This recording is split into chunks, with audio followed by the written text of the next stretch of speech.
This day, much against my will, I did in Drury Lane see 2 or 3 houses marked with a red cross upon the doors, and Lord have mercy upon us written there, which was a sad sight to me, being the first of the kind that, to my remembrance, I ever saw. Every day sadder and sadder news of its increase. In the city died this week 7,496, and of them 6,102 of the plague. But it is feared that the true number of the dead this week is near 10,000, partly from the poor that cannot be taken notice of, through the greatness of the number, and partly from the Quakers, and others that will not have any bell ring for them. How empty the streets are and melancholy, so many poor sick people in the streets full of sores, and so many sad stories overheard as I walk, everybody talking of the dead. Some of our maids sat up late last night to get things ready for our feast today. Jane called us up about 3 in the morning to tell us of a great fire they saw in the city.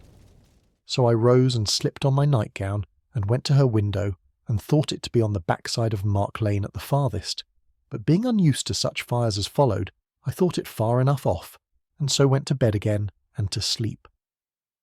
About 7 rose again to dress myself, and there looked out at the window and saw the fire not so much as it was and further off, so to my closet to set things right after yesterday's cleaning. By and by, Jane comes and tells me that she hears that above 300 houses have been burned down tonight by the fire we saw, and that it is now burning down all Fish Street by London Bridge. So I was called for, and did tell the King and Duke of York what I saw, and that unless His Majesty did command houses to be pulled down, nothing could stop the fire. They seemed much troubled, and the King commanded me to go to my Lord Mayor and command him to spare no houses, but to pull down before the fire.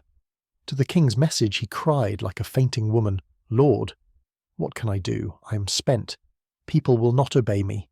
I have been pulling down houses, but the fire overtakes us faster than we can do it." We stayed till, it being darkish, we saw the fire as only one entire arch of fire from this to the other side of the bridge, and in a bow up the hill for an arch of above a mile long. It made me weep to see it.